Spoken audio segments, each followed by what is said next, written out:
Alhamdulillah nahmaduhu wa nasta'inuhu wa nastaghfiruh wa na'udzu billahi min syururi anfusina wa min sayyiati a'malina may yahdihillahu fala mudilla lahu wa may yudlil fala hadiya lahu asyhadu an la ilaha illallah wahdahu la syarika lahu wa asyhadu anna Muhammadan abduhu wa rasuluhu la nabiyya wa la rasula ba'dahu asbahna wa asbahal mulku lillah walhamdulillahi rabbil alamin. Allahumma inna nas'aluka khaira hadzal yawm fathahu wa nasrahu wa nurahu wa barakatuhu wa hudahu wa na'udzu bika min syarri ma fihi wa syarri ma ba'dah. Allahumma inna nas'aluka 'ilman nafi'a wa rizqan thayyiba wa 'amalan mutaqabbala. Allahumma amin. Bersyukur pada Allah Subhanahu wa taala.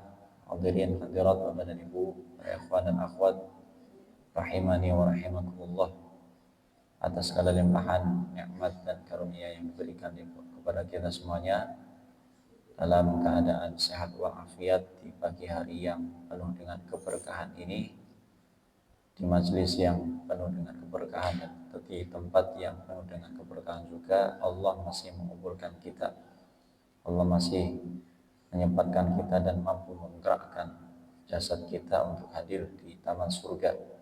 Mudah-mudahan hadirnya kita di taman surga yang ada di dunia menjadikan kita hadir di surga yang sesungguhnya di akhirat. Allahumma amin. Amin ya rabbal alamin. Salawat dan salam kita aturkan kepada Nabi kita Muhammad sallallahu alaihi wasallam, juga kepada para keluarga beliau, para sahabat beliau, para tabi'in dan tabi'ut tabi'in, hingga orang-orang soleh yang senantiasa menghidupkan ajaran beliau hingga akhir zaman.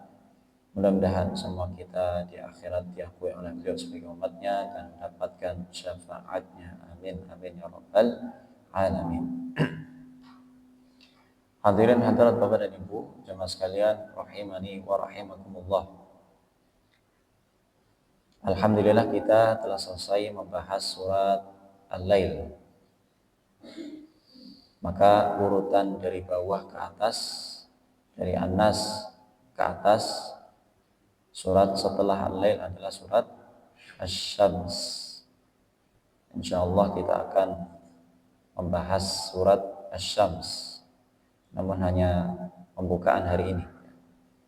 Materi yang akan kita sampaikan belum secara detail membahas ayat demi ayatnya, karena kita baru memulai surat Asy-Syams ini. Maka pagi hari ini kita akan menyampaikan muqaddimahnya dulu, atau pengantar dari tafsir surat Asy-Syams. Namun seperti biasa, sebelum kita membahas surat yang menjadi bahasan kita pagi hari ini, terlebih dahulu kita membaca suratnya agar mendapatkan fadilah qiraahnya. Bersama-sama kita mulai dari ta'awudz. A'udzu billahi minasy syaithanir rajim. Bismillahirrahmanirrahim. Wasyamsi wa duhaha wal qamari idza talaha wan nahari idza jallaha والليل إذا يغشاها والسماء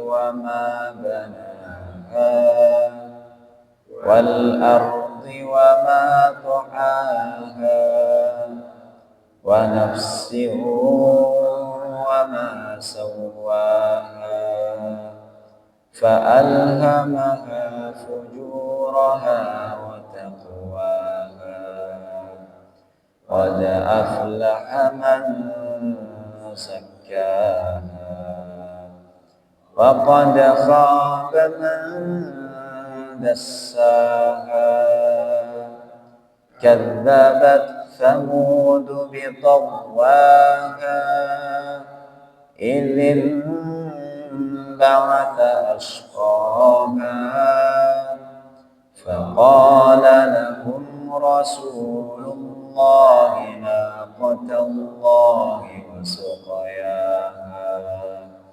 فكذبوه فعقروها فدمدم عليهم ربهم بذنبهم فسواها ولا يخاف عقباها. Allahumma arhamna bil Qur'an. Semoga Allah merahmati kita dengan Al-Quran. Allahumma ja'al Al-Quran hujjatan lana la alaina. Dan Allah menjadikan Al-Quran ini sebagai hujjah bagi kita, bukan yang menghujjahi kita. Allahumma amin. Amin ya rabbal alamin. Bapak dan Ibu yang dimuliakan Allah, surat Asy-Syams ini sebagaimana tersebut dalam tafsirnya Ibnu Katsir dan tentu tafsir-tafsir yang lain, karena ini merupakan sebuah ijma' para ulama mufassir bahwa surat Asy-Syams adalah surat yang tergolong makkiyah. Makkiyah masih ingat definisinya Bapak Ibu? Surat yang diturunkan sebelum hijrahnya Nabi Muhammad sallallahu alaihi wasallam ke Madinah. Kalau Madaniyah setelah hijrahnya beliau ke Madinah. Bukan yang diturunkan di Madinah, bukan diturunkan yang di Mekah kalau Makkiyah. Tapi definisinya yang sudah kita terangkan di pertemuan-pertemuan sebelumnya bahwa Makkiyah adalah sebelum hijrah, Madaniyah setelah hijrah. Surat Asy-Syams ini termasuk Makkiyah sebagaimana ijma' para ulama tersebut dan dinukil oleh Al-Imam Al-Mawardi, Imam Al-Qurtubi, Imam Asy-Syaukani dan Imam Al-Alusi rahimahumullahu ajma'in. Kemudian nama surat Asy-Syams sebagaimana tersebut di mushaf-mushaf kita namanya Asy-Syams, Suratul Syams atau Asy-Syams. Tapi ada nama lain yang disebutkan oleh para ulama di dalam kitab-kitabnya mereka, di antaranya kitab Sahih Al-Imam Al-Bukhari. Dan sebagian ulama yang lain ini lebih memilih nama yang kedua selain Asy-Syams. Apa namanya? Surat Wasy-Syamsi wa Duhaha. Satu ayat dijadikan nama surat. Seperti dulu waktu kita bahas surat Asy-Syarh. Surat Asy-Syarh ini memiliki 3 nama. Yang pertama Asy-Syarh, yang kedua Al-Insyirah, yang ketiga bahkan 4 Alam Nashrah. Surat Alam Nashrah, kemudian yang keempat Alam Nashrah laka sadrak. Jadi satu ayat dijadikan nama surat sebagaimana Asy-Syams wasyamsi wa duhaha ini dijadikan satu ayat dijadikan nama surat. Nah, sebagian ulama lebih memilih nama yang kedua ini dibanding Asy-Syams untuk membedakan antara surat Asy-Syams dengan surat yang lain yang terdapat kata-kata Asy-Syamsnya juga Bapak Ibu. Nah, jangan tahu surat mana yang di awalnya ada kata Asy-Syams selain Wasyamsi wa Duhaha. Surat apa kira-kira? Surat At-Takwir. Bagaimana bunyi surat At-Takwir awalnya? Surat At-Takwir masih di juz 30. Idza syamsu kuwirat. Nah, ini sudah mulai agak ke atas Bapak Ibu. Surat At-Takwir sudah mulai ke atas mendekati surat An-Naba. Maka mungkin sebagian kita tidak menghafalnya atau belum menghafalnya. Ditambah surat At-Takwir ini banyak mirip-miripnya, jadi agak tertukar-tukar biasanya. Awal surat At-Takwir berbunyi idza syamsu kuwirat, sama-sama Asy-Syams. Nah, sebagian ulama memilih surat Asy-Syams namanya bukan asyams tapi wasyamsi wadhuhaha, agar tidak keliru dengan surat At-Takwir, karena awal ayatnya berbunyi sama dengan asyams, ada syamsnya. Tapi meskipun sebagian ulama memilih surat asyams ini dengan nama yang lain, yaitu wasyamsi wadhuhaha, agar tidak keliru dengan surat At-Takwir, maka sebetulnya tidak menjadi masalah, karena At-Takwir memiliki nama sendiri. Idza syamsu kuwirat memiliki nama sendiri, yaitu At-Takwir, maka insyaallah tidak akan keliru kalau kita menyebutkan asyams, tidak kemudian membacanya surat At-Takwir. Intinya Bapak Ibu, surat asyams ini tersebut memiliki dua nama. Yang pertama asyams, yang kedua wasyamsi wadhuhaha. Kemudian jumlah ayat di dalam surat asyams, kalau kita lihat di dalam mushaf kita, berapa jumlah ayatnya Bapak Ibu? Ada 15 ayat. Mulai wasyamsi wadhuhaha sampai wala yakhafu uqbaha. Ada 15 ayat. Namun ternyata ada pendapat lain yang mengatakan berbeda. Jumlah ayat dari surat Asy-Syams bukan 15. Kok bisa beda Ustaz? Apa ada ayat tambahan? Bukan begitu. Kenapa berbeda? Pendapat lain mengatakan surat Asy-Syams ini bukan 15 tapi 16, disebabkan karena ada satu ayat yang dianggap dua ayat. Satu ayat yang dianggap dua ayat, yaitu di ayat yang ke-14. Bagaimana bunyinya? Fakadzabuhu fa'aqaruha fadamdama 'alaihim rabbuhum bidzambihim fasawwaha. Nah, ayat yang ke-14 ini dibagi menjadi dua. Fakadzabuhu fa'aqaruha, satu ayat. Fadamdama 'alaihim rabbuhum bidzambihim fasawwaha, satu ayat. Jadi dua ayat. Sehingga kalau ditotal menjadi 16 ayat.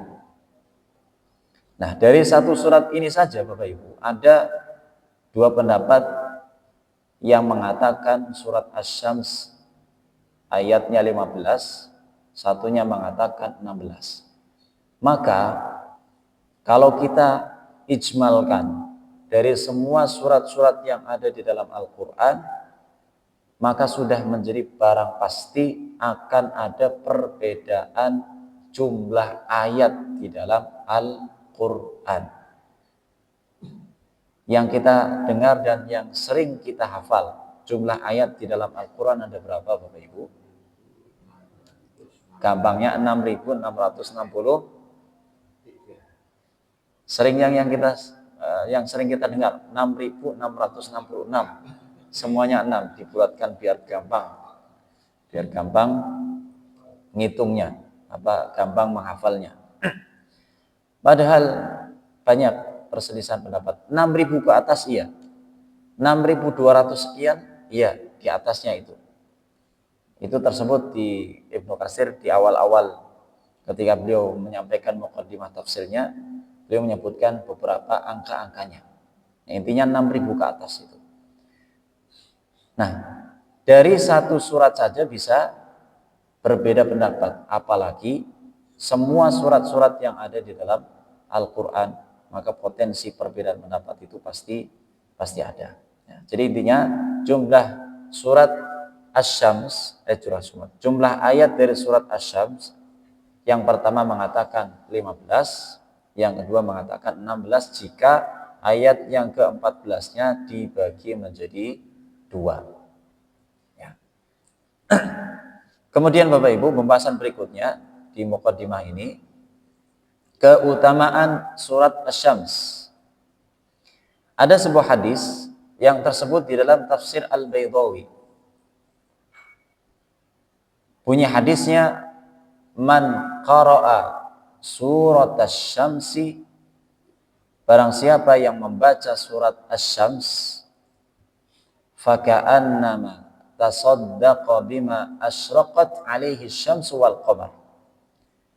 Barang siapa yang membaca surat Asy-Syams seakan-akan dia telah bersedekah dengan apapun yang matahari dan bulan mengenai cahayanya.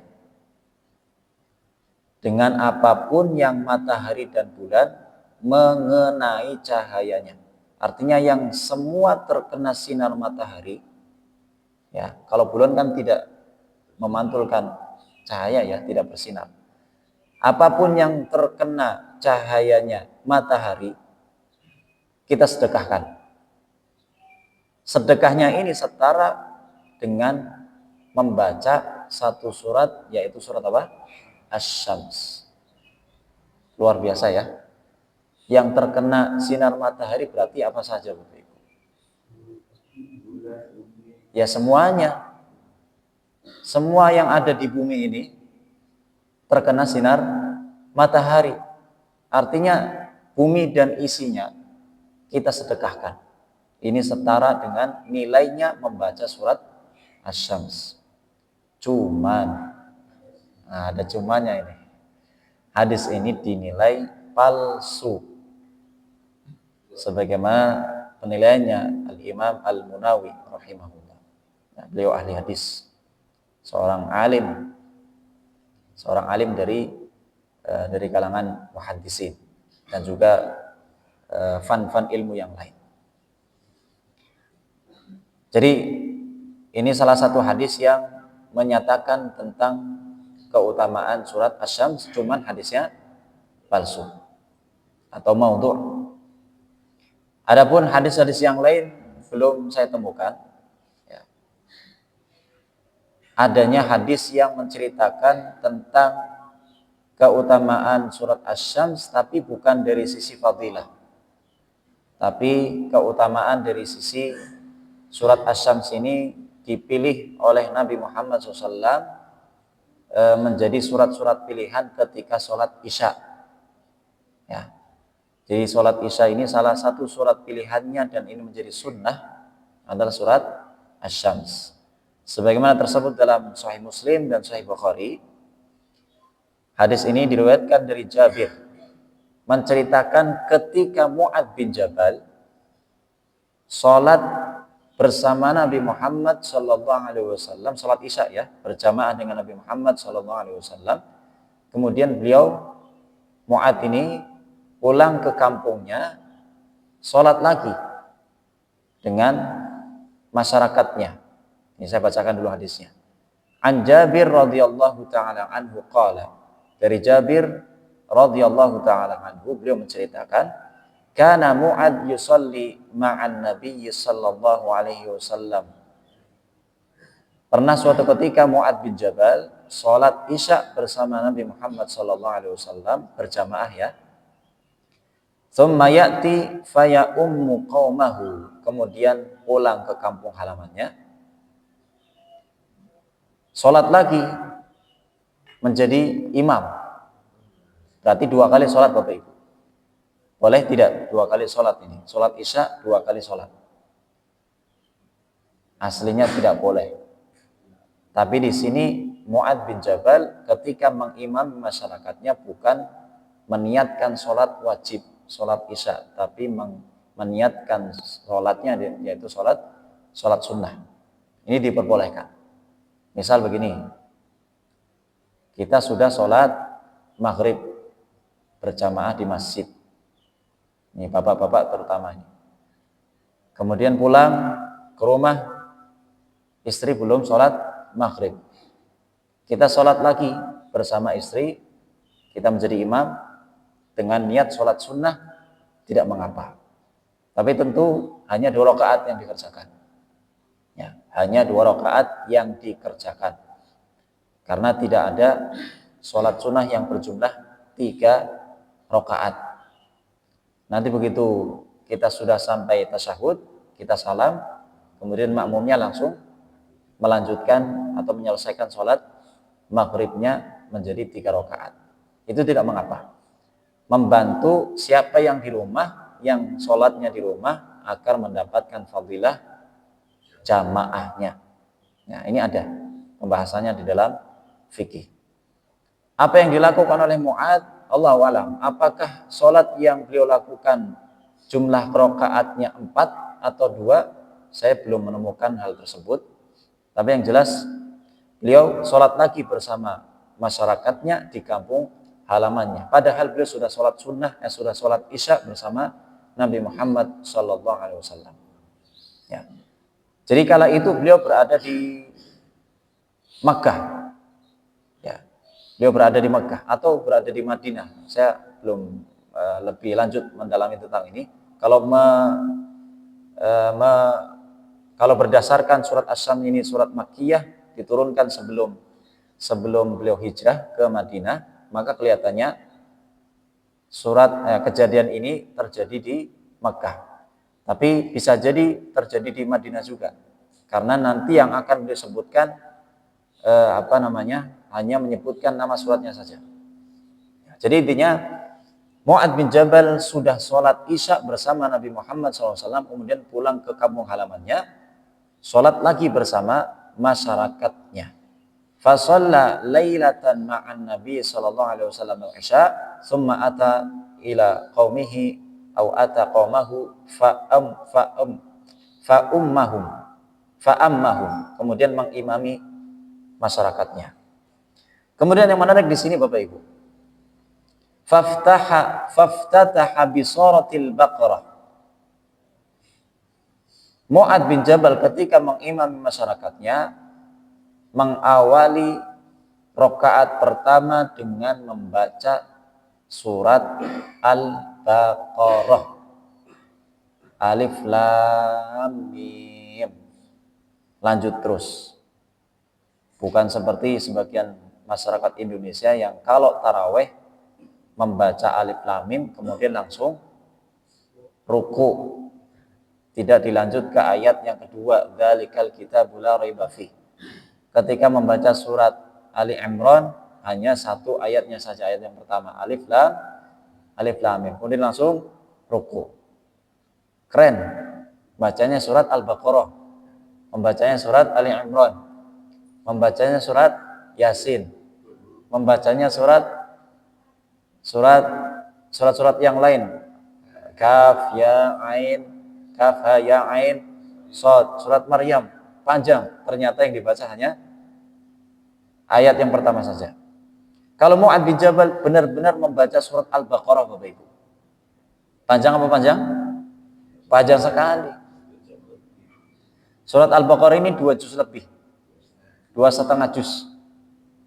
Kalau dibaca berjam-jam itu. Bahkan yang dilakukan oleh Mu'adz ini ketika sholat dengan masyarakatnya, waktu ketika mereka mengerjakan sholat isya berjamaah itu sudah agak larut malam, karena kalau beliau Mu'adz ini sudah sholat isya terlebih dahulu dengan siapa? Nabi Muhammad SAW. Kemudian jarak antara posisinya Nabi atau Masjid Nabawi, anggap saja di Madinah ya, antara Masjid Nabawi dengan kampung halamannya Mu'adz bin Jabal itu lumayan jauh. Tidak disebutkan di mana, tapi keterangan yang menjelaskan di sini jauh. Maka membutuhkan perjalanan yang lama. Sudah perjalanannya lama, sampai kampungnya juga sholatnya lama. Membacanya surat apa? Al-Baqarah.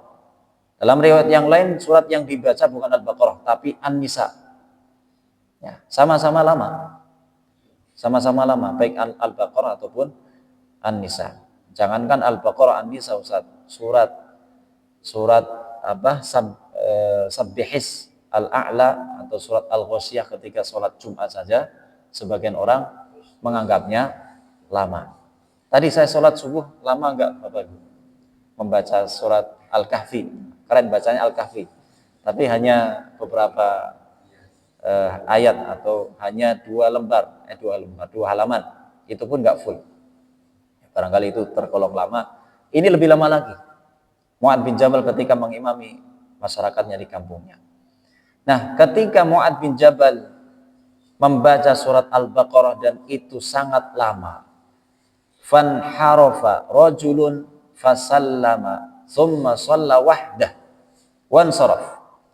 Ada seorang jamaah yang memisahkan diri, keluar dari jamaah sholatnya, kemudian sholat sendiri, salam sendiri, kemudian pergi. Mungkin ada jamaah yang lain kemudian mengabarkan kepada Mu'adz bin Jabal, wahai Mu'adz, tadi ketika engkau sholat ada salah satu jamaah yang memisahkan diri. Ditemui oleh Mu'adz, kemudian ditanya.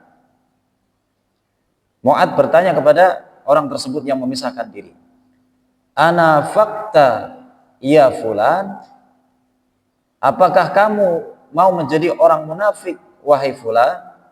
Kenapa kok memisahkan diri dari jamaah, enggak menyelesaikan sampai selesai, mengikuti sampai selesai, sampai salam?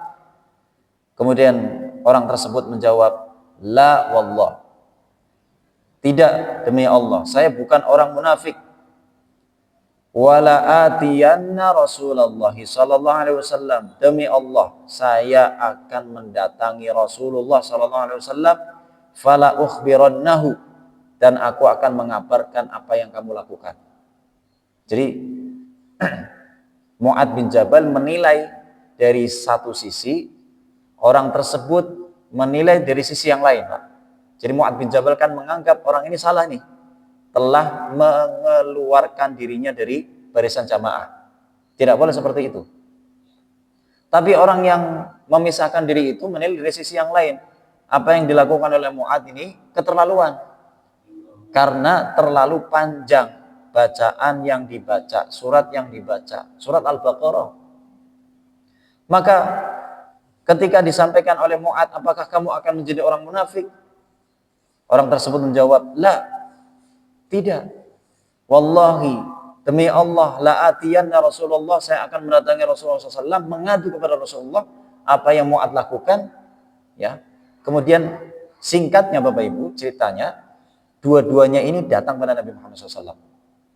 Si fulan ini dengan Mu'adz datang menemui Nabi Muhammad SAW. Siapa yang benar ini? Jadi dua-duanya ini pengen menyampaikan kepada Nabi Muhammad SAW juga. Setelah sampai bertemu dengan Rasulullah SAW, fulan ini mengatakan kepada Rasulullah, ya Rasulullah,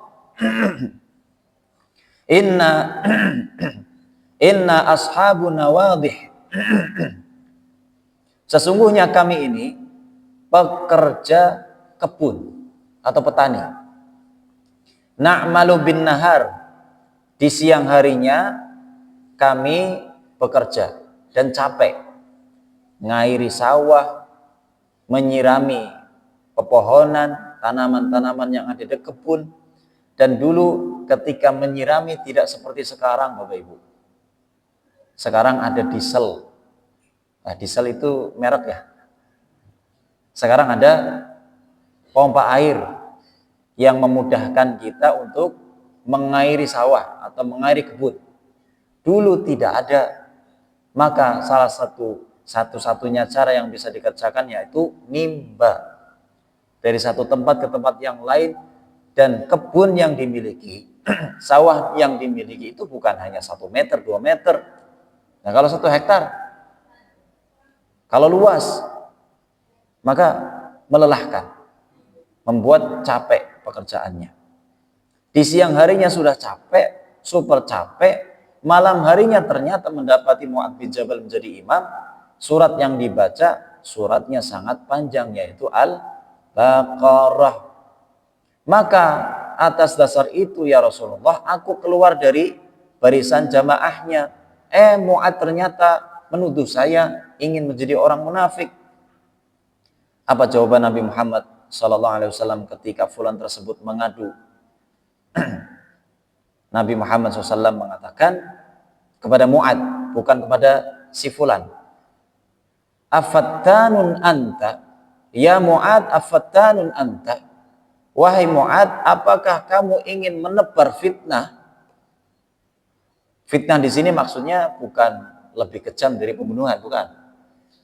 Fitnah di sini maksudnya adalah, apakah kamu ingin membuat orang-orang gelisah, wahai Mu'ad?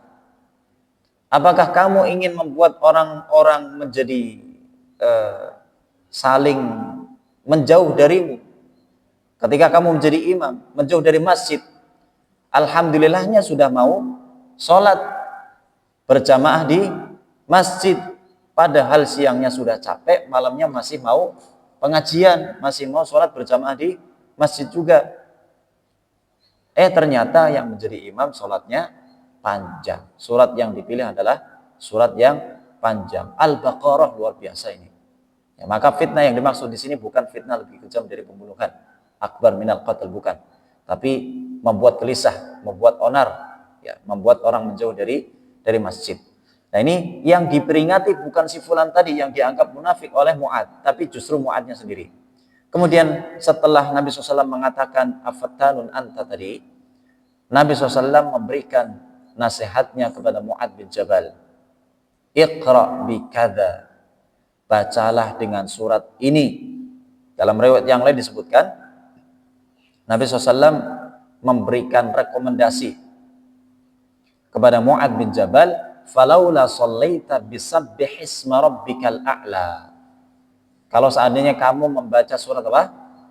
Al-A'la, sabbihis, atau surat Asy-Syams, wasyamsi wadhuhaha, atau surat Al-Lail, wal-laili idza yaghsha.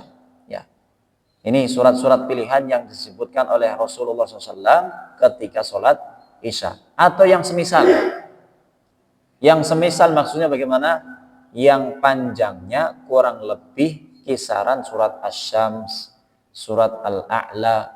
Ya, kalau mau panjang sedikit ya boleh, kalau mau kurang ya boleh, sebab ada juga surat lain yang lebih pendek dari surat-surat tersebut, seperti surat Ad-Duha. Itu disebutkan juga oleh Nabi Muhammad SAW ketika sholat Isya, itu menjadi surat pilihan. Ya. Jadi ini surat-surat yang disampaikan kepada Mu'ad bin Jabal. Kemudian Nabi Muhammad SAW menyampaikan alasannya. Kenapa surat-surat yang dipilih ketika sholat Isya adalah surat-surat itu yang sudah kita sebutkan.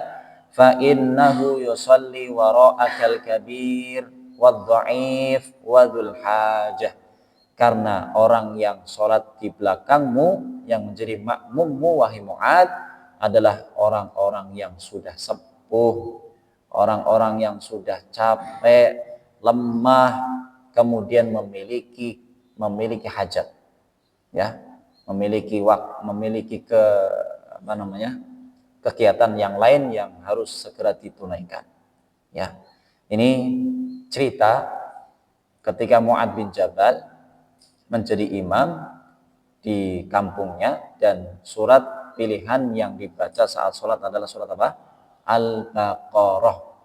Al-Baqarah ini panjang sekali, bukan surat-surat yang biasa saya pilih Bapak Ibu. Sebab sebagian panjenengan mungkin merasa kalau saya sholat terlalu panjang, betul Pak? Terlalu panjang.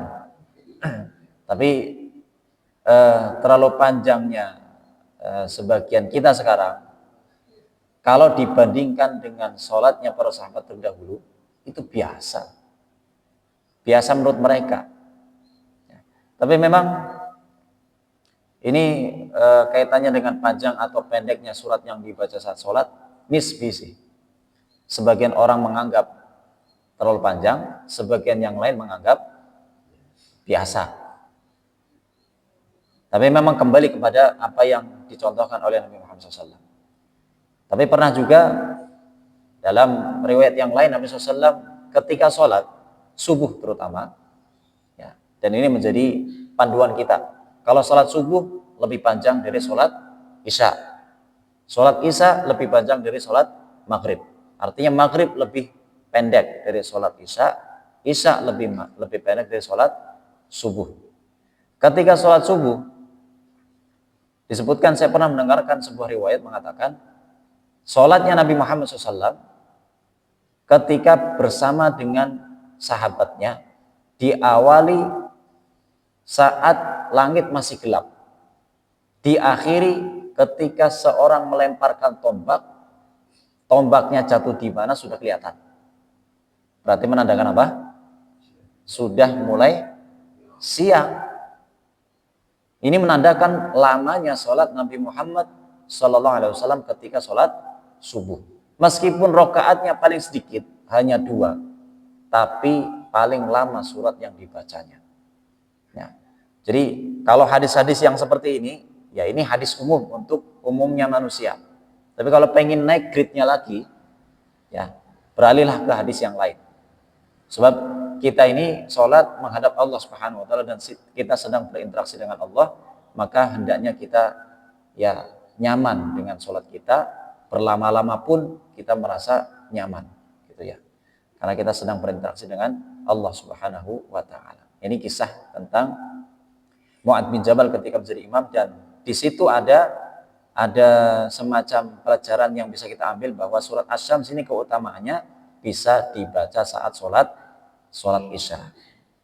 Kemudian yang terakhir sebelum saya akhiri dan sebelum kita nanti pertemuan berikutnya insyaallah akan masuk ke ayatnya, terlebih dahulu saya ingin menyampaikan isi global kandungannya.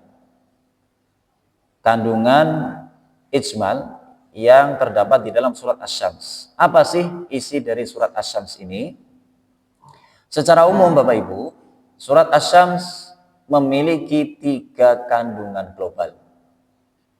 Yang pertama, menjelaskan tentang keistimewaan makhluk-makhluk Allah Subhanahu wa Ta'ala.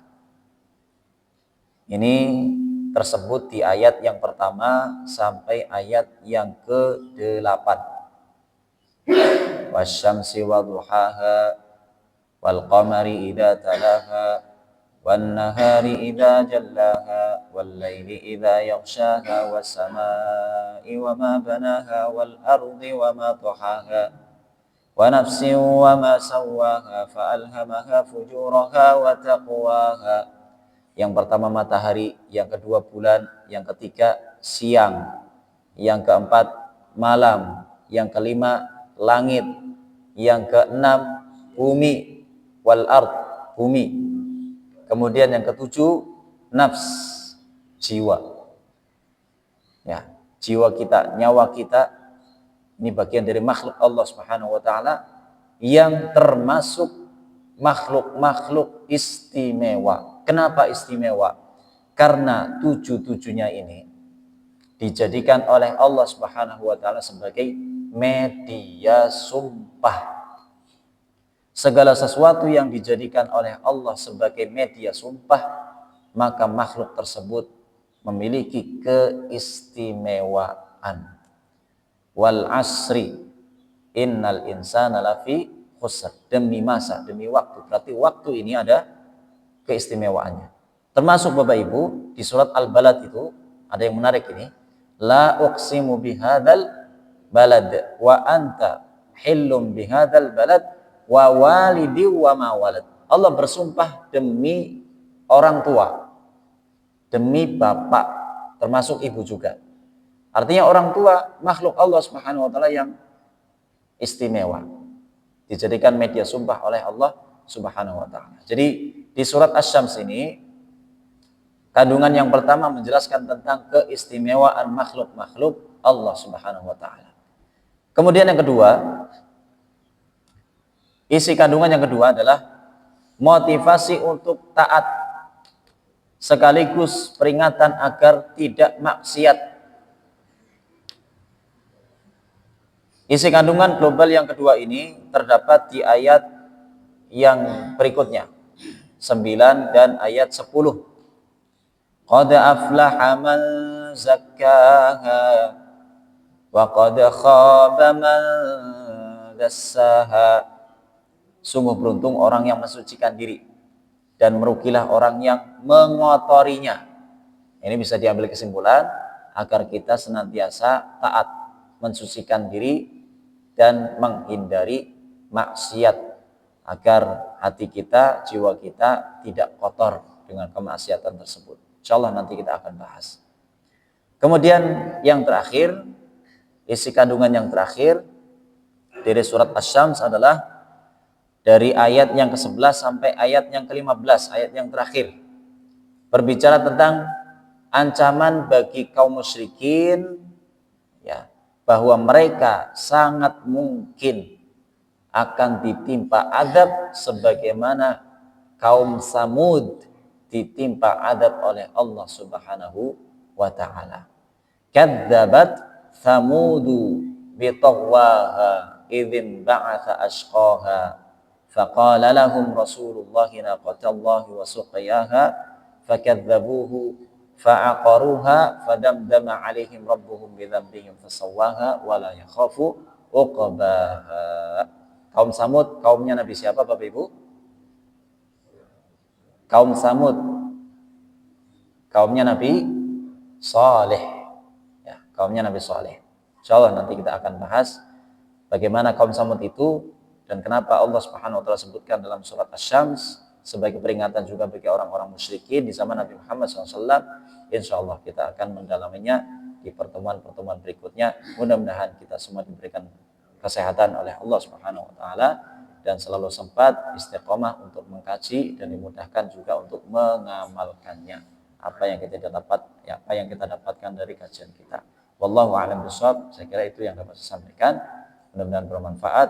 Subhanakallahumma bihamdika asyhadu an la ilaha illa anta astaghfiruka wa atubu ilaik. Wal 'afwu minkum. Assalamualaikum warahmatullahi wabarakatuh.